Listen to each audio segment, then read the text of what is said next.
इस चैनल पर आपको बहुत पुरानी बहुत अच्छी कहानी देखने को मिलेगी। इन कहानी से बहुत कुछ सीखने को मिलेगा। दोस्तों हेलो दोस्तों, देर नहीं करते हुए शुरू करते हैं पहला एपिसोड।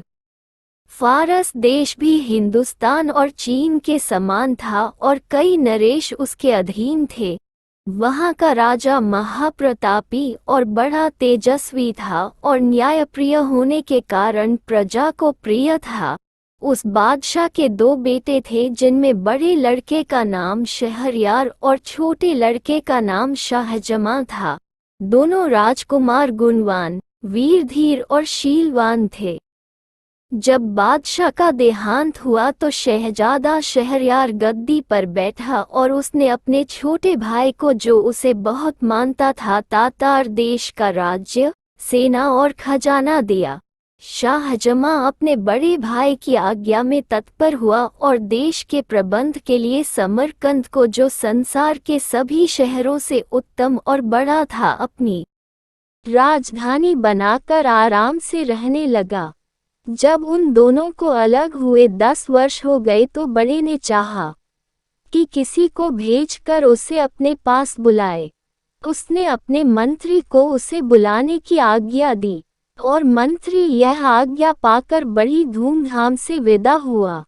जब वह समरकंद शहर के समीप पहुंचा तो शाहजमां ये समाचार सुनकर उसकी अगवानी को सेना लेकर अपनी राजधानी से रवाना हुआ और शहर के बाहर पहुंचकर मंत्री से मिला। वह उसे देखकर प्रसन्न हुआ। शाहजमां अपने भाई शहरयार का कुशलक्षेम पूछने लगा। मंत्री ने शाहजमां को दंडवत कर उसके भाई का हाल कहा। वह मंत्री बादशाह शहरयार का परम आज्ञा पालक था और उससे प्रेम करता था।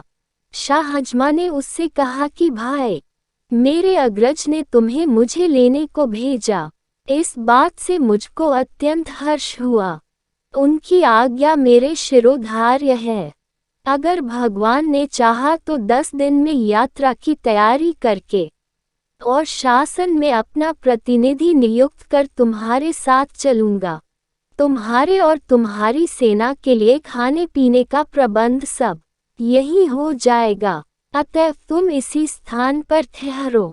अतएव उसी स्थान पर खाने पीने आदि की व्यवस्था कर दी गई और वे वहां रहे। इस अवसर पर बादशाह ने यात्रा की तैयारियां की और अपनी जगह अपने विश्वास पात्र मंत्री को नियुक्त किया।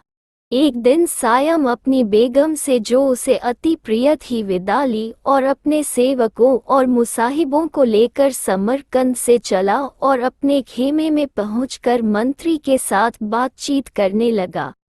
आधी रात होने पर उसकी इच्छा हुई कि एक बार बेगम से फिर मिलाऊं। वह सबसे छुपकर अकेला ही महल में पहुंचा। बेगम को उसके आने का संदेह तक न था।